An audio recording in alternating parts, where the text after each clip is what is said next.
Today's guest is Tim McCormack. He is the head coach of the women's lacrosse program over at Johns Hopkins. He was named to the role in 2022 and he has quickly elevated it to being one of the top programs in the country. In just 3 years, 3 seasons, he has led them to three straight NCAA Sweet 16 championships. They've set single season records in goals, assists, and points, and he's coached multiple All-Americans at the program. This past season, they won 12 games, the program's best mark in nearly a decade, and finished 12th nationally. His impact extends well beyond Johns Hopkins. This past summer, he served as an assistant coach for the U.S. Women's U20 National Team, helping them capture the 2024 World Championships in Hong Kong. Before Hopkins, Tim orchestrated one of the nation's biggest program turnarounds over at Arizona State, earning back-to-back Pac-12 Coach of the Year honors while guiding the Sun Devils to their first ever conference championship game and top 25 national ranking. A former All-American goalie at UMass, Tim has built his coaching career on high-tempo, skill-driven lacrosse that empowers players to perform at their best. In our conversation, Tim and I dive deep into coaching approaches for both the men's and women's lacrosse game, covering skill development, offensive and defensive tactics, and the overall evolution of the game. He shares how Hopkins uses a principle-based offense and defense to create a fluid, like-playing environment that puts decision-making in the players' hands. While also, we dig into training design, including small-sided games, constraint-led approaches that sharpen creativity and game sense. You can find the full video interview with Tim and I with drill diagrams on our YouTube channel. But without further delay, please enjoy my conversation with Tim McCormack. All right, so today I'm going to just talk about some small-sided games and how we use them and how I think they could be useful for any team. We've got some fun games that we could talk through and showcase, and I think it could be pretty cool. So first things first, right. So I'm going to pull up the whiteboard here to start. And can you see this whiteboard? Yep. Okay, perfect. We'll look at these small-sided games a little bit, and we'll talk about kind of why we use them, how we use them, and what the purpose is. I think first thing to note, the priority on this for us is decision making. We want to capitalize on making as many decisions as we can in as short of time as we can.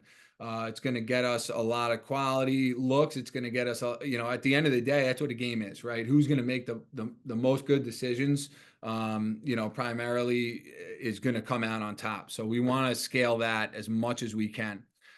So the first one we'll talk about is just a little 3-on-3 game we'll do this all out of 3-on-3, but we'll kind of change up some of the things that we focus on.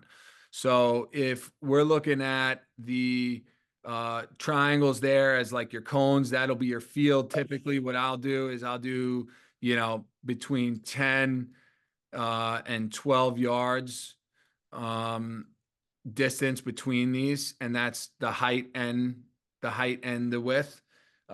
That should give you plenty of space. If you're if you got younger kids, you could probably operate in a tighter space. If you want to really constrain the environment and make it tight and even harder, you can constrain the space too with bigger kids. But typically a good starting point, roughly about 12 yards in height, 12 yards in width, and that'll get you going. So what we do is we will put a cage down. Now, one of the things that you could know with this game is that you can manipulate this in 1,000 different ways. So there's not one way to do this. And honestly, I would really say to try to become more of like a chef in this regard, and rather than someone who's just going to follow recipes. So I'm going to give you some things to kind of use, but take it and use it as you see apply to your team. Start basically with your principles of play. So, what are the things that you are trying to do, and how do you want your team set up? So for offense, for us, and would be very simply control defenders, spacing, move the ball, interact with teammates, which just simply in our lingo means set picks and communicate and work together. And then lastly, generate high quality shots. Very simple set of principles. Everything that we do, every single drill or every single practice environment that I create on offense specifically has those things at play. On defense, and if you don't have these already set, I probably would start here before you do any drill. How do you want your team to play, and what do you want to drive the young women or the young men that you're coaching? Defense, give up low qualities, give up low quality shots, good ball pressure, cover cutters, and stay disciplined and controlled. So very simple things to kind of guide the rest of the day. And these will be, what we base the whole game off of. So right now, what I'll do is I'll draw a cage in here. We will, our principles obviously here showcase, how important some of this stuff is. And I'll jump to this last one, which is generating high quality shots. And just defining that a little bit for the purpose of this, we define high quality shots by our stick angle. So we want our sticks to the middle of the field. And we want to be in a good shooting range. Now, I think every player has a different shooting range, so you can kind of define it from player to player. But the main thing that we're looking at is that our sticks are to the middle of the field. So if I've got the cage situated down in this area over here, okay, and I'll just make it this triangle with these stripes on it, that's the cage. And we've got a right-handed player right over here, right? And you could imagine that their stick is up and to the middle of the field as they drive this way. The closer they get to the cage on this, the better. And you can see that their stick will be up the field. So one thing you might notice about the situation of this field as it relates to the 3-on-3 game, all right, just remembering that the initial triangles there are the cones. I could kind of fill those in so that you could see what that looks like. So these are kind of like your boundaries here. Can I ask you a quick question while you're doing that? Yep. So two things. One, just real quick on your spacing. Yep. So like for offense, spacing, is there a certain kind of, yardage or distance that you're kind of working off of? Is it more of just kind of like moving to space, creating space, right? And just, for your teammates. And then vice versa, defensively, like, I do a principles play for my little youth kids, and we call defensive spacing, we call it the house, kind of like the 5 to 8 yards in front of the crease. And, part of our spacing principles is like, if you're 2 passes away, like you're inside the house, right? While still maintaining. So do you find talking about, in those two things, offensive and defensively, going deeper into like those kind of concepts? Yeah, a little bit. I think on offense, it's a bit free flowing. Yeah. And depends on kind of like what spot you're in relation to the ball, whether you're with the ball, whether you don't have the ball, and things like that. And I can kind of get into that as I draw this up. But one key to understand is, how it's all about creating advantages. If you think of this whole game offensively and what I'm about to show you as like a constant loop, create advantage, make a read, make a play. Create an advantage, make a read, make a play. And that's just a repeating loop in every offensive player's head throughout the entire time that they're in a possession. That's kind of where our starting point is. Now, every single team out there is going to have different ways to create those advantages.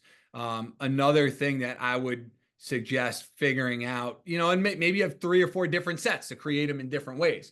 Maybe you do it in one way. Maybe you're a team that's just like bigger and more athletic, and you get space and you run downhill and you beat someone with your feet, split dodge them down the alley, and that's how you create your advantage. the ways you can get those is pretty endless. We get ours by 2-man and 3-man games. So picking for your teammates. So our spacing is gonna go according to that. If you're a big sweep dodging team, that's how you get your advantages. Your spacing may be according to that. So for us, it's really about where the ball is in relation to you. And if you don't have it, you're one of these 3 or 4 guys. And if you're not one of these 3 or 4 guys that are interacting with the ball at that moment, you're off ball and you're going to work with that little crew. Yeah. On defense, we are a zone team. We will Mm. play this specific drill, these little small sided games as man. But we are a zone team, so obviously there's a ton with spacing there, right? Like knowing kind of where you're going to pass off, not overcrowding someone else's zone and making sure that you're checking in.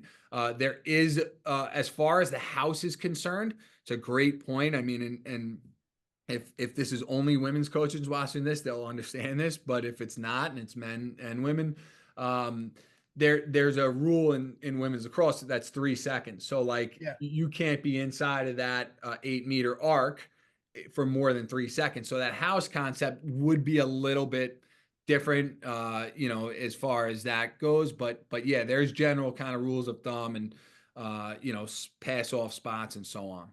Yeah. Okay, gotcha. So the basic setup of what I'll show you here, I think the first thing that you'll notice is that I've pushed the cage off to the side, right? If you look at this cage in relation to this cone, the center of the field is that line there. We kind of push the cage out to the side. This is Oh, one yeah. way to do it. We don't do this, you could do it differently each time, but I'm going to show it in this way because this is kind of going to correspond to a couple of the videos that I have. And the reason that we do that is because of this last principle right here on offense, generate high quality shots. So if you're a righty group, right, if you have 3 right-handed players on the field, right, and you're working to get to the middle of the field, we are just constraining space on this side so that they don't overrun a good shot. The only way really in this game that you can take a low quality shot is if you decide to take an alley and shoot it lefty. Which doesn't happen, based on the principles, we eliminate that as even an option. It just won't happen. So you have 3 righty players in this case, all working together under these principles. How do we create our advantages? As we said, we set picks for the ball. So if this player up here has the ball, maybe we start with an up pick, right? She comes off. The way that we look at this and how we communicate our spacing is every single time in this game, you've got a ball carrier, obvious, the guy with the ball. You've got a picker, another obvious one, the player setting the pick. And then the last player we call the cutter outlet. Those 3 terms help the offense kind of know that spacing a little bit better. Once an up pick occurs, there's a variety of different things. Maybe it's just a pick and roll. This girl rolls, we throw it right to her, she gets in and shoots it. Maybe that got opened up, but we don't like the angle, so we throw the ball down to the outlet player, and then the outlet player throws it back in to this cutter, and she gets the shot. Right, a lot of times you could kind of run this action right off the bat and not get anything. I mean, odds are that's most likely going to be what happens. So then, how do we react once our initial advantage isn't created? Okay, so that would be kind of the last thing that I would say. It's like there's a ton of chain reactions built in within this. I will showcase this live really quickly. Close up the whiteboard. Pull this up. Here we go. So this is us right now playing this game. You could see the cones. There's a cone right here, cone right here, cone right here, and cone right here. We're going to watch this little field. You just watched our coach pull this cage over to the side, right? This is going to be a left-handed heavy group. Right now they are in between reps. So they're kind of just waiting right now to have the next group come out. So we usually have like a king of the court style, queen of the court style. I mentioned decision making being the ultimate factor here, and quality. We do roughly a minute and 15 seconds on, and then we'll do a minute to a 45 seconds to a minute rest. We'll do this for about 15 or 20 minutes. And then as you can see, we've got a field here, a field here, a field here, and a field here. And then we occasionally will play in the middle of the field as well. Every single player on our team is currently making decisions at once.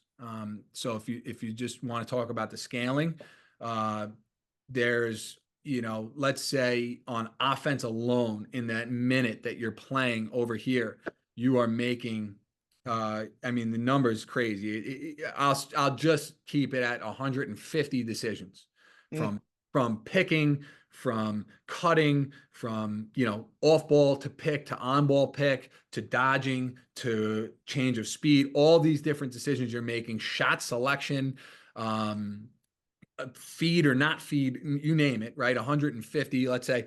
And then you scale that times 5 fields. And then you scale that times the defense, because they're making their decisions too. Do I jump double? Do I stay on? Do I switch? Do I get through? Right? Because we create advantages based on picks. So they're going to talk through a ton of that stuff. So that's just simply scaling. Now, I understand at the youth level, it's hard, right? You maybe you only have one coach that could like run this. So you're worried that your kids are going to go out and just kind of like not be able to do this. Well, maybe you have a team of 20 and you could do 2 fields. Right. And you have some kids that are out and you can manage the 2 fields. At the end of the day, creativity, exploration, failure, mistakes, that's all like part. You'll see half of this game will be that stuff. But that's kind of just scaling in a nutshell. So here it is right now. I'm going to actually take this back a little bit to this game. So you've got the black team over here playing against the blue team. You've got a ball carrier right there, right? You've got a cutter outlet right here who just backdoored because she wanted to free up space, to answer your question on spacing before. And it looks right now as if this girl's going to come and set a down pick for her. Let's see. Yep, and she does. There's your down pick right there. And then she's coming over. So there's our advantage that we wanted to create. Now your cutter outlet has a decision. This girl right here, she can either pop and get the ball and then look for someone inside. She can set a second stagger pick. She can just cut and get her girl out of the way if she thinks this girl's going to get over the top.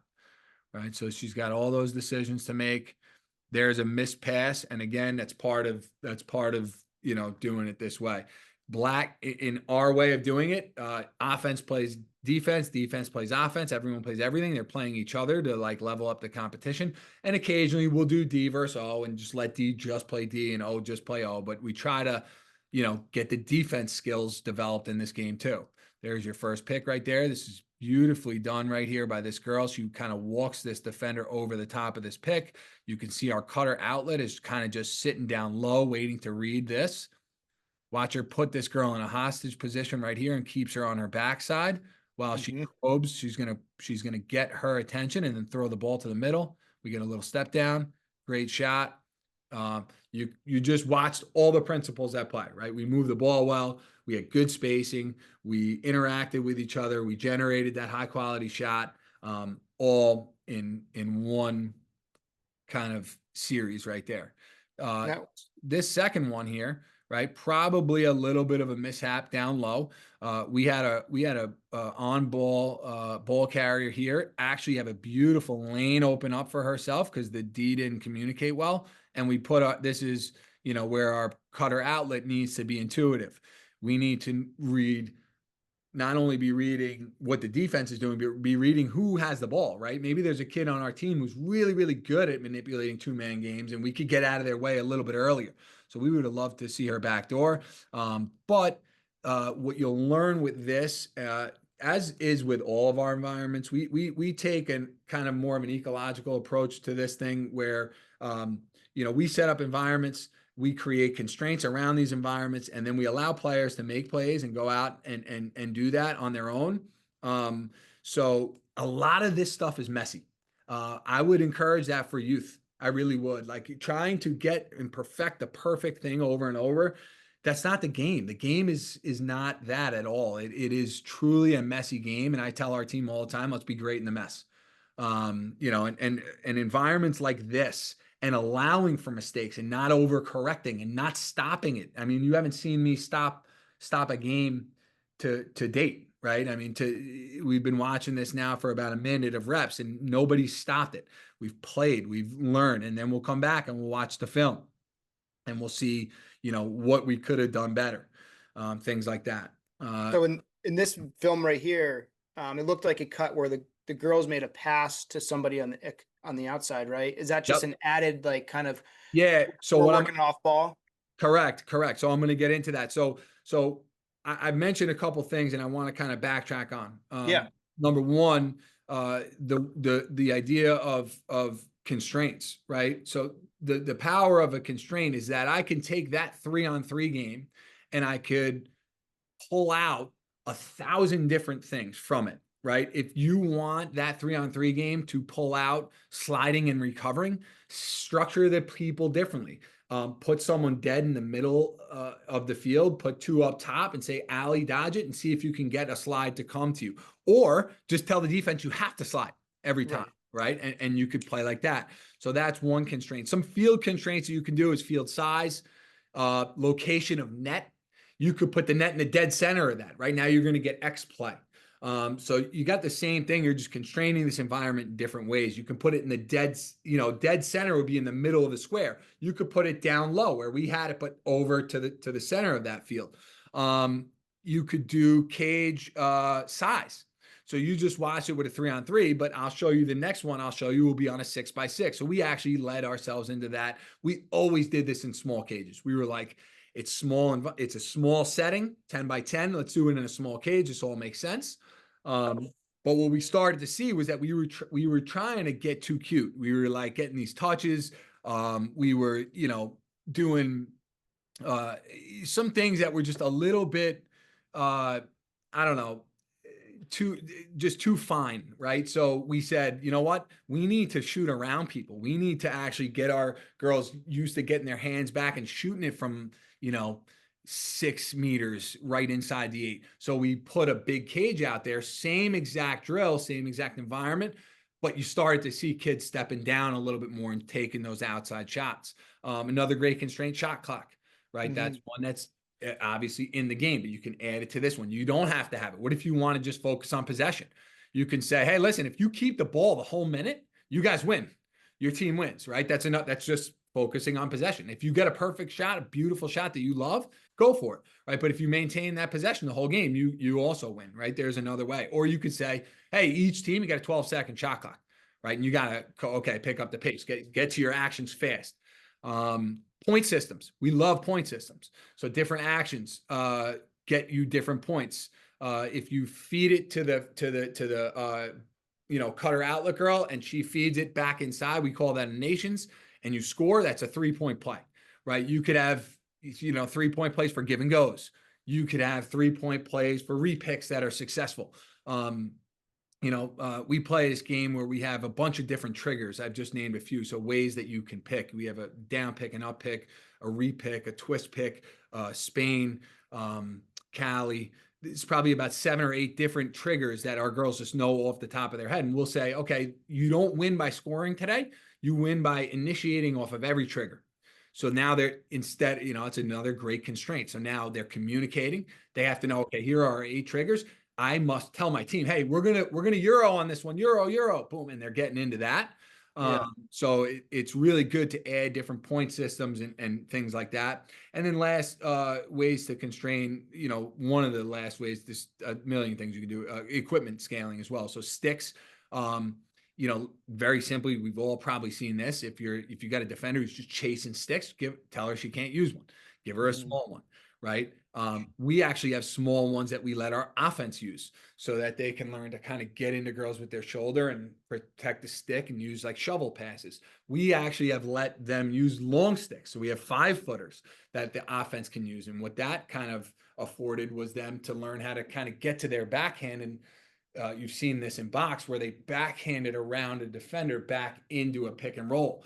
So Yeah. that's kind of allowed that leverage for that. So that's another great constraint you can use. And then balls would be the last one. Tennis balls, little softer balls, right, for hands, for touch, for all that. And then obviously so that your kids can play in goalie without pads. Yeah. That helps too. So I love the game that you're showing. And, one of the things, with my college guys that I haven't really done yet with my youth kids, but with my college guys, we've done something similar where we have a 2-on-2 environment where we're really kind of working on creating the advantage out of a pick.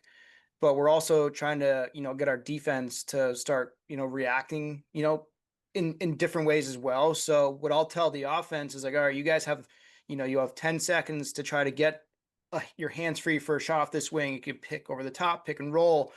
And then I'll tell the defense, we're going to do 5 reps, right? And every rep, you have to do something different. You have to either double team, switch, or stay, or try to get through it, right?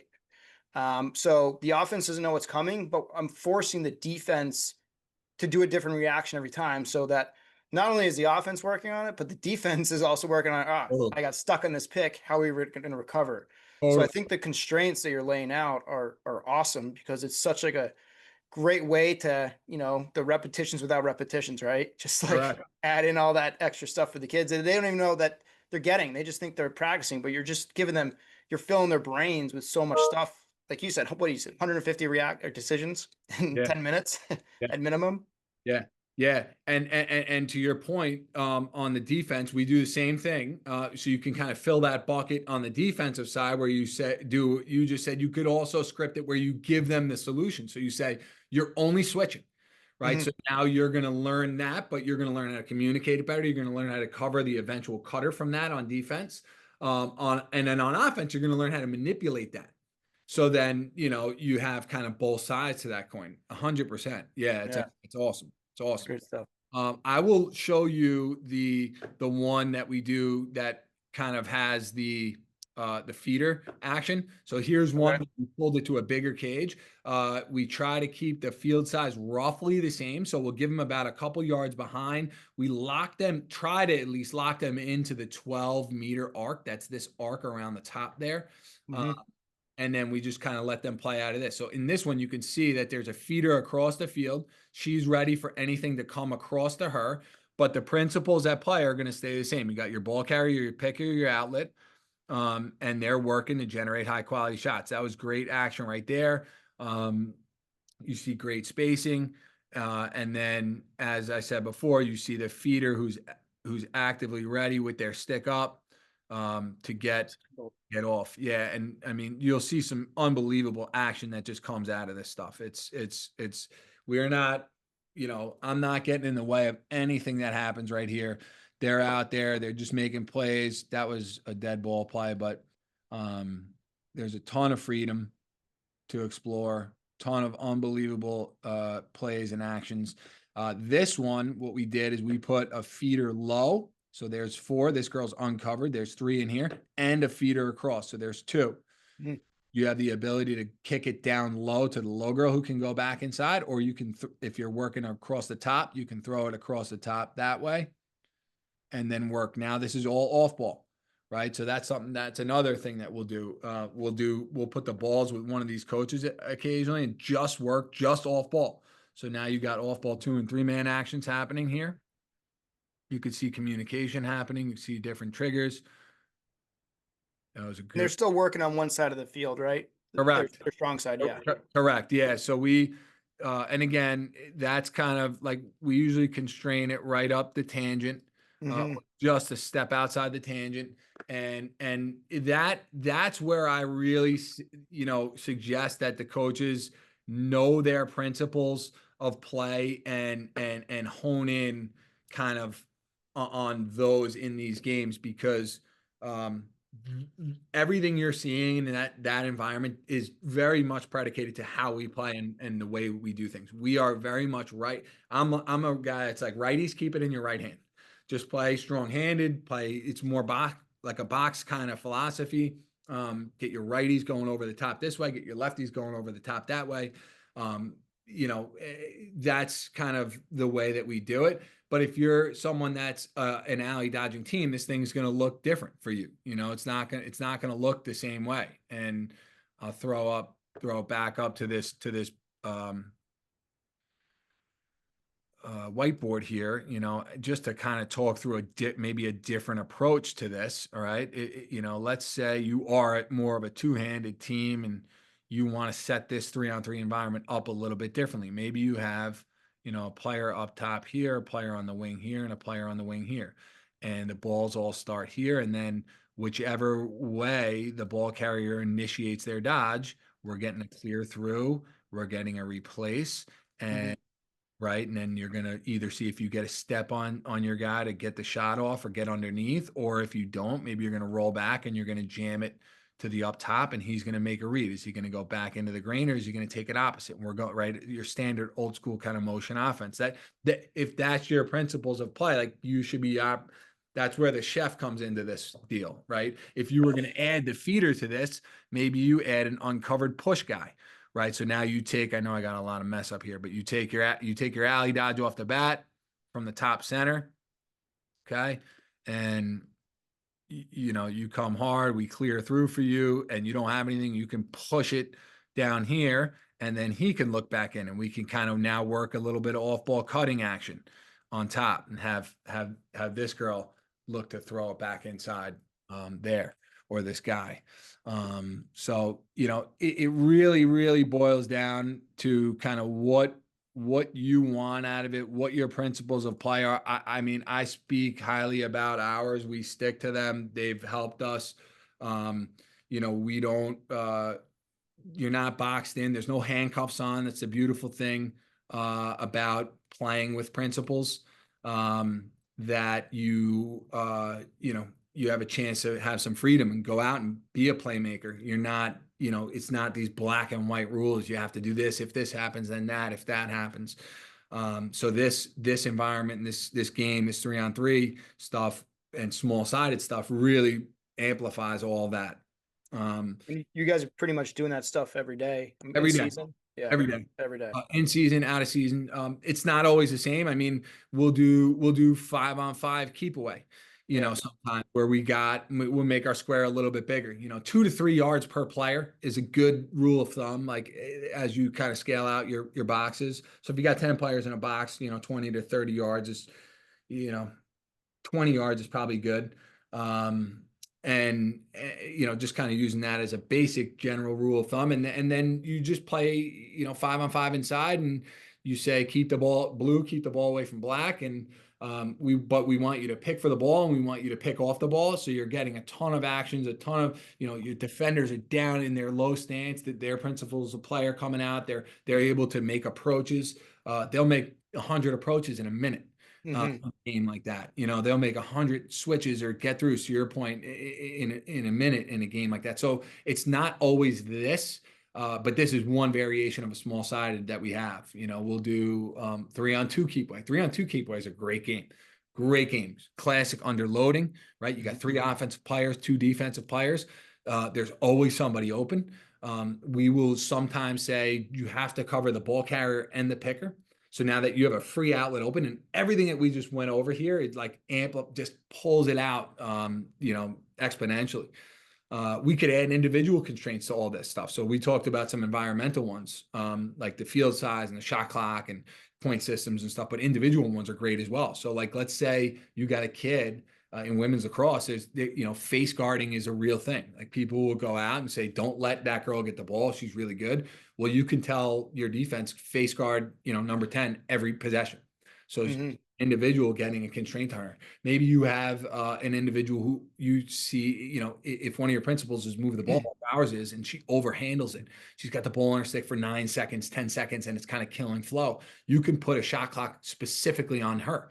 And you could say, hey, I want the ball in your stick for 3 seconds. 1,000, 2 1,000, 3 1,000. If it's still in there, it's a turnover. If you got it out, okay, great. Those are great individual constraints. If you have someone you want to, let's say, get more aggressive, maybe they're a bit timid, but they've got it in them. You could say in a game like this, hey, listen, your shots, you bring in the whole group and you say, your shots today are worth 3 points. Every goal you score actually is worth 3 for her. You two guys are worth 1, but she's got 3 points in her stick every time she gets a ball. You'll see her handle it more, right? You don't have to like specifically tell them to get her the ball. And naturally, she's going to have the ball twice as much because they're going to say, well, I want to win. Like, get her the ball, get her the 3 points. You'll see them setting her up off ball, for different cutting actions and things like that. So that's a great individual constraint for someone who might be a little bit timid. Um, you know, I said it before, but giving a defender a short stick, right? If they're chasing over the top and all that stuff, you use that, just telling teams you have to use your strong hand only, right? Really unique constraint to place on somebody in especially Americans in the game of lacrosse, because we're so taught to be here and here, which is great. And I have anything against it, but like when you have to keep it in one hand, you open up your behind the backs, you'll start to see kids, you won't say a thing. You say you have to use your strong hand only, you cannot switch. You will see girls automatically go to that. So those are good uses of kind of those individual ones. But yeah, we'll fool around with something like this in every single one of our practices. And, back to the point I made before about being a chef, we'll be chefs. It's not like we're going to roll out here and just, okay, check it. What do we want out of this thing today? Do we want to amplify our nations? Has our defense been struggling in the switching? Do we want to get more aggressive on defense? Do we want to, learn how to jump doubles? We'll increase our, chances to do that. Is our spacing not great right now? Do we feel like we're clumped up and on top of each other, right? So we'll build in some of those things to kind of pull that out. So, at the end of the day, why I love the small sided stuff is because, it's all about the priority being decision making, understanding, that you're gonna, I truly believe, and I say this a lot, that we'll make more decisions in some 15-minute windows and some teams will make in 2 hours. I strongly feel that way when I watch what we do. And I think that there's got to be some trust, some trust and understanding that there are going to be mistakes made. You're not going to be able to be on top of all of them. You have to let your players explore a little bit. So you're going to sacrifice some control. If you're a coach that's a control guy or a girl, like, you're going to sacrifice some of that in this. But what you'll get out of it is unbelievable creativity, freedom, ability to explore playmaking. All of those things will kind of really, really jump out. No, it's great stuff. And I'm just thinking, I love that game. And, if I'm like a youth coach who's never really explored picks yet, right? Like, I still think that game could be really valuable, but you start teaching kids more about the shallow cuts, being able to just clear space that way. Because, what I find is a lot of kids that are younger if they see somebody running towards them, a lot of them will drift away, into the wrong direction and double team. Then they're not like a teammate. Then they're not part of the ball anymore, right? So, like, I think if you take that drill and you say, hey, we're going to be working on shallow cuts because, when we're not a pick team, like, I still think that would work really good too, right? I mean, I completely agree with you. I yeah, completely agree with you. I think starting point for youth coaches, would be, very simply, how are you creating your advantages? Odds are at that level, it's done with things like you just said. It's done with a little clear through action, and then just start it with that. Let them kind of play out of that. Keep your principles in place. Let that drive the energy and let that drive the decisions. And yeah, you'll get a ton out of it in that way too. I yeah. agree. And then, like, building off of that too, like, you have those 3 or 4 girls that are part of that play, right? That are part of, like, the pick or the support. Like, what are you teaching your players that are, on the other side of the field? Like, we don't want them just like sitting in space, right? Like what kind of actions or movements or, kind of recognition type skills are you expecting out of them? I mean, you're playing at an elite level, right? But if I'm coaching players, at the high school or youth level, like, for a girl that's 2 or 3 passes away, or a boy, like, you don't necessarily just want them standing there, but, like, how are we teaching them actions off ball, right? That are Yeah, not necessarily part of that play that you're talking about. Totally. So I'll pull the whiteboard back up here, assuming that you're able to see this every time I've done it. Is that Yep. right? Yeah. Yep. Um, and I'll just bring it right back into the same game, but just with a different kind of concept. So Hmm. here's your field. You could have your coach over here, and then I'll just draw these circles for balls, right? This is your pile of balls over here. And you could, if you're someone who thinks that the 3-person deal can be complicated, that could be a lot, right? So maybe you just start with 2. Hmm. And you could just start with one player there, obviously defended. You got your coach over here with the balls, who's going to feed them in. And then you got your cage down here. So one thing that you can do is just say, okay, hey, let's let's just, when we're off ball. So now we're imagining that there's action happening on the other side, which we just showed you. Yep. Right. But now we're going to take this off ball. So no balls on the field. And I want you guys spacing yourselves out between 3 to 6 yards and working towards each other. And again, this would be for more of a picking team. Yep. I could get to some not picking teams after. Work towards each other, and let's just work up picks to start. So you have an up pick action happening here. You have her utilizing that up pick, and then there's your read right there. Your defense is either switching, getting through, or going with one or the other, and you're going to make the call off of that. So if they switched, maybe that picker is able to get right through the middle of those two, and the coach will pop that into them. Reward coaches, we want to try to reward good open action. If you don't happen to hit it because you were delayed or whatever, at least let them know. That's what we're looking for. Hmm. We are, and I'm going to speak to us, and again, this is back to our principles. You might not be this, but we are a volume team over a timing team. So what do I mean by that? We want to come together, interact, and generate cutters as frequently as possible, rather than the team that's going to go do it for the perfect one. So, Hmm. if you're more of a timing team, you can layer that into this. But for us, it's about bang, bang, bang, go, go, go, go, go. So that would be a great way to just initiate action off of straight up just an up pick. Then you could do it off of down picks. You say, all right, all down picks on this one. So you're going to pick down, you're going to come over the top. There's your decision right there. Did they switch? Did they get through? Did they go to one or the other? That's going to predict whether we continue our cut, whether this girl cuts. Coach will thread that needle. If you're a volume team, you get right back into the action. If you're a timing team, you can get your spacing, not walk, but jog yourself back to the space and then do it all over again. You could do repicks. So repicks would be, all right, you set your down pick, you come over the top, and then you come back and you meet back in the middle here again, and you pick for the second time, look for the same thing. So that would be another nice little way to do that. So those are a couple. If you're more of a individual cutting timing style team, you can implement a kind of like a head turn rule. So you could tell the defenders, most coaches are going to want their defenders to see man and ball, girl and ball, right? So they're going to have the heads moving back and forth.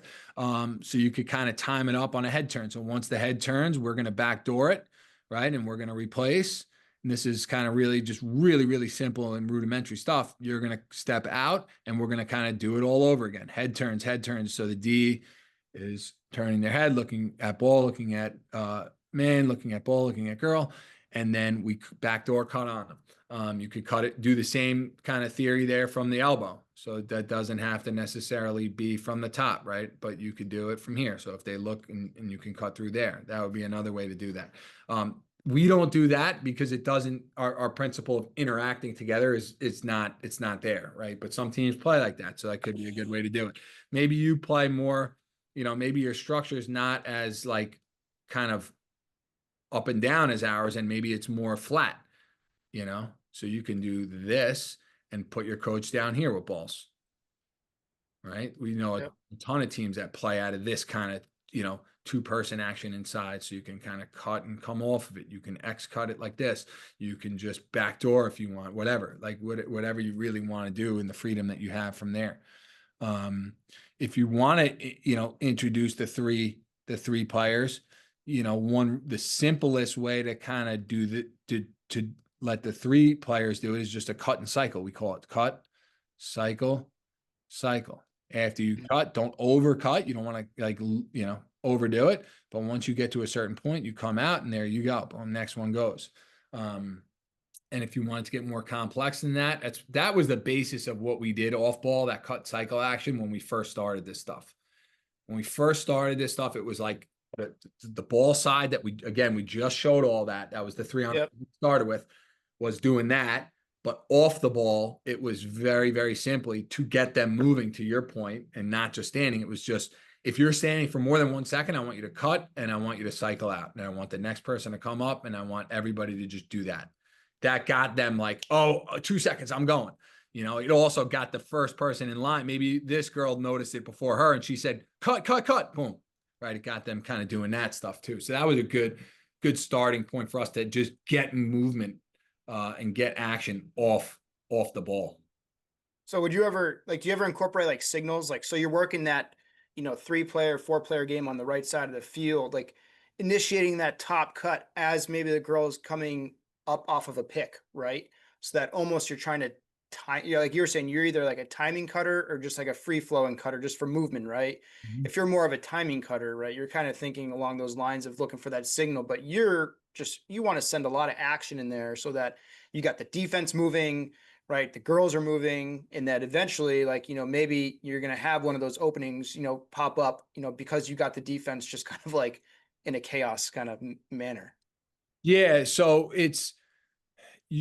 I'll go to something else that we've developed. Okay. I think it's worth getting to this. So we played a ton of this game, right? We played a ton of this game. And then we got to a point where we needed to kind of take it to the next level, adapt it, make it more cohesive across sides. So what we did was we looked at this as 2 separate 3-on-3 games. Mm-hmm. Which may be hard for coaches to comprehend or visualize, but like we looked at this one that we developed. We bounced out the cones a little bit. We put the cage in the center, and then we looked at this as 2 separate 3-on-3 games. So we did a lot of the ball sided 3-on-3. We did a lot of the off ball 3-on-3. If you want to strip it down to 2-on-2s, fine, it's totally good. If you want to do it out of shallow cuts, we brought this up before. Great. All that, like, that's the chef piece. Like, you got to figure that out. But the way that we did it was we were like, we need to make this now a cohesive thing. So we actually made it a 6-on-6 game. And the simple rule of thumb, you do not cross over from one side to the other. So we allowed the righties over here to the righties on this side of the field. I'll just draw an R for righties, and the lefties on this side of the field to go to about the far tangent of the crease. So like the lefties were able to come to this tangent over here. The righties were able to come to this, but no further than that. So what we did was we created 2 separate 3-on-3s. And at all times, one of those groups was with the ball and one of those groups was with the out the ball. So this if you're a timing cutting team, to the point that you made, this actually allows you to kind of visualize that a little bit better, right? Because your timing is going to come typically off of your defender turning their head because of some impending threat. And by adding the 3 players over here, you give this defender the chance to kind of peek for you to then actually take that time to cut. Does that make sense? Yeah. Do you allow the defenders to cross fields? Yes. Yes. 100%. Correct. Yeah. D's can crash on everything. Yeah. All D's are live. Exactly. And just thinking about this for those teams that play kind of a little bit more, high and flat, maybe for them, it's 2-on-2 inside like this, but then you have a 2-on-2 behind the cage. So you got 2, whoops, that would be a D here in front. I'll let this person have the ball, and then a D here, right? So then we've got a 2-man game happening at X back here. We pick it here, we come off, but then you got these two girls here are working the timing. Did they turn the head? Okay, we got the timing cut. Or are they volume? Are they going to come back and back, forth, and spacing and coming in and out? So they could decide. So this would just be another way that I think you could set this up, depending upon the way that you play and what you want out of it. In this case, I would probably just put a ton of balls either on the top of the field up here or down low down here, so that they could just come back. You don't want this to stop a ton. You want this to just happen over and over and over again and get a ton out of it. So have a ton of balls at the ready. Would you be as focused on, strong hand only in something like this? Honestly, we would, but we just wouldn't do it in this regard. We would do it in the original way that I was showing you, where we had 3 on one side, 3 on the other side. Yep. We probably wouldn't. If I was a coach that did play in this, I might do that occasionally just to see what happens. Mm-hmm. If you could generate some Snively asks, with the stick out in front and stuff like that. Like it would definitely generate some things that felt awkward. So I wouldn't expect this thing to look exactly like a coach might want it to look, but I'd be very intrigued to see what came out that was in the good, too. Yeah. I'm a huge kind of proponent of trying to figure out different affordances, like different ways to utilize the read and make the action happen. So one thing I don't do is just to constrain. So I don't like to just, for example, what you just said, restrict a hand just to do it.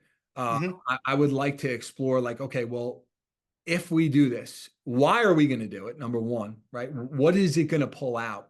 So the very simple way to look at that one is the scoring system. So if you say a nation's action is worth 3 points, well, guess what? They're going to go get more nation's actions, right? So that's just a very clear, constraint, and then affordance that kind of just it's all tied in. But if you've got the game that we just went over, 2-on-2, 2 middle, 2 at X, and you say you're taking away, I go out and I say I'm taking away a hand, I'd be very thorough and strategic on why, what are we going to get out of this? I think Snively could be something, that could be one thing that I could see coming out of something restricting a hand, because now you can't ask for it here, you got to ask for it here. But I'd be thorough about that. If I felt like I was just throwing that on just to constrain it, I probably wouldn't. Yeah. Yep. No, that's great. I mean, that's just that's awesome stuff. And just the visual of it and just talking through it is just so helpful, in general. And I guess if you were to give a coach high school, or even I don't know how much you would emphasize principles, to so at such a deeper extent with the really young kids. But if I'm a high school coach, or a U14 or a U12, would you say the principles of play is kind of where you probably should try to begin, to kind of set that framework for your team, as opposed to, I love, I think teaching kids, it's you have an extension of your arm and you have to learn how to play with it with a stick, right? It's very awkward for even the most elite athletes the first time they pick up a stick. So you have to learn how to catch, throw, and really get those reps in. But from a gameplay perspective and a team perspective, would you say that principle of play is kind of the foundation of what you should be kind of thinking about for your program?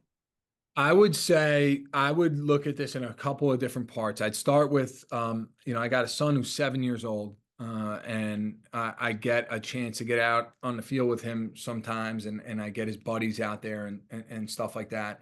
And I would start by saying that play is paramount, right? So just allowing freedom to explore and play trumps all at that age, right? So looking from 5, 6, 7, I don't think that you can put enough emphasis on, allowing those young men and women to go out, pick up their stick, and create that extra, that extension of their body. Mhm. We can, at that point, to some extent, we can only really get in the way of it to some extent, right? So I would say allow them to go explore and just mess around, would be like a really, really good starting point. If you're looking at ages older than that, now you're able to, freely catch and throw. You're moving around well. You're starting to, get the hang of this thing. I do believe principles of play is a great starting point. Mhm. Because I think it's less rigid than providing them these if then statements. Which if you don't get principles, in my eyes, you're either getting one or the other, right? You're Yeah. telling them exactly what they have to do. Um, you're not doing anything in which it's just like a free for all, and you really don't get a ton out of that. Or you're providing them some principles in which they have full autonomy and freedom to kind of explore within the confines of that. Yeah. I do believe that would be a great starting point for coaches. Once you have those established, now these environments, now that kind of ability to explore, be that chef comes into play, because you can say, okay, we know how we want them to play, and let's let that be at times too. Let's let that be dictated by the athletes. Mhm. You got a couple of horses that can get downhill. Maybe you let them do that a little bit. If you got some kids with hands, maybe you think about going, so you could kind of you should use those, the athletes as kind of what you want out of it as well. Uh, Yeah. but yeah, I think that those would be good starting points. And then once you start building out these environments, that's when you could start to look deeper into like, okay, if I put this constraint on, what does it get out? That's the whole point of putting one on. You're just like putting a roadblock in place so that they have Mhm. to figure out a way around it and get creative and find a new solution. And if you're doing that based off your principles, guess what? They're going to play that game. They're going to play what Yeah. you want them to play. Absolutely. Well, I mean, I won't take too much of your time. I mean, this was awesome. I think, it was super valuable, for myself, and for anyone who chooses to listen to it. I did want to ask you a question though, because your language and terminology, like I've been following this basketball coach, Alex Rama, for like the past 4 years. And a lot of the stuff that I've like kind of taken, from his side has kind of ingrained in like what I try to do. Is he someone that you've kind of like with the ecological dynamics and constraints-led approach, like it's something that I've just kind of taken a deep dive on the past couple of years, and it's made a difference, a world of difference for me in the way I approach kind of like some of my teachings. Yeah, 100%. I mean, that's what this is all based on. Everything. I was fortunate enough in 2019 diving into my first head coaching opportunity at Arizona State to stumble upon some of this stuff and some of the studies and I was even more fortunate at that time that this whole thing got shut down. With COVID happening and stuff. So I had a chance to really dive in and put some study forward. Alex's work is amazing. He does a great job, and obviously has implemented a lot of this stuff, uh, Mm. into what he's done. I would say my first real introduction to this was a guy named Rob Gray. Oh Rob, yeah. Rob's a professor at Arizona State. Yeah. And he's somebody that was, his podcast and him, being out there together was someone that I think was instrumental in getting me into this as well. I had this book, the Yeah, I think I constraint-led just approach. yeah, it's a great one. Yeah. I love it. I mean, I've listened to Rob Gray's podcast, it's like it's all great stuff, when you start thinking about, you think you know a lot, but then you start learning about how kids are actually learning. It's made it like I've said, it made a world difference how I approach, even just like with my college guys, with shooting, like instead of just having them run and shoot, like I'm having them incorporate some kind of decision into it, that's somewhat game like, it's not like a live defender, but they're, am I going to pass off this pick or am I going to take a shot based off of a shade? Right. So like, it's just, And it just, you can see like the guys working through it, and they get frustrated because they make the wrong decisions. I'm like, this is like half speed, right? We're trying to get ready for full speed here. So it's something that's so, I mean, fun. it's fun for I me mean, to hear you talk about it. how much fun is it too? Right. Like Yeah. I think, as a coach, like I have so much more fun looking at this as like problem solving than Yeah. I did with like solution based. Right. Hmm. Like, it was for a lot of my coaching career, I was kind of like very much like, hey, this is how you do it. Unfortunately diving into to this stuff and really diving in, and studying and picking up the textbooks and listening to the resources. I've gone all in, like fully all in on this. I mean, there's not a single moment of our practice in which we're not making a decision. Mm. The 3-man weave doesn't exist in our program. The partner passing stuff doesn't. Like, we will start a day with that 3-on-3 game that you saw. Uh, Yeah. so it's really taken hold of everything that we've done, and I've really enjoyed the exploration myself. As a coach, it's challenging. It's not. This is like, if you're gonna do this, it takes a lot, right? It's not just plug. This. You've been doing it now, right? It's not just Hmm. plug and place. You can't just walk out there and expect it's all good. Like, you have to really be intentional. You have to be really thoughtful. You have to be able to realize what's happening on the field in the moment, and then tweak it or constrain it a little bit differently to pull something out. Like, Hmm. and I've loved it. I've absolutely loved it. And I've seen athletes become more fluent. And I've seen athletes become, better over the course of time doing it this way too. Yeah. No, that's great. I mean, it's awesome stuff. And when I try to do stuff at practice, it's like, it's definitely new to some people, but at the same time, it's like, wow, this is actually, you're almost seeing stuff kind of happen firsthand. Cause Yeah. like you said, it's messy and the kids are working through it. But once you get through that little challenge, you've learned that like the kids have overcome something, like they've figured something out, right? As Absolutely. opposed to you trying to tell them how to do, what to do, everything, in every moment of the game. So, Totally. and it's That's the like people compare it to basketball. And like you hear college basketball coaches like screaming on the sideline, like calling stuff out, calling stuff out. You can't do that on a lacrosse field, right? Like it's literally like up to the players on the field to be able to make those decisions. Like there's so much, you got a helmet on, they're far away from you. Like it's just, you have to empower them. And I think, the way you're doing it and the way you're talking about it, it does that. It gives them the confidence to go out there on the field and perform, totally. and as leaders, almost everyone's a leader on the field in that sense. That's right. That's So right. Yeah, I good totally. stuff. Yeah, appreciate it. Thanks a lot. This has been a lot of fun. Appreciate it. Yeah.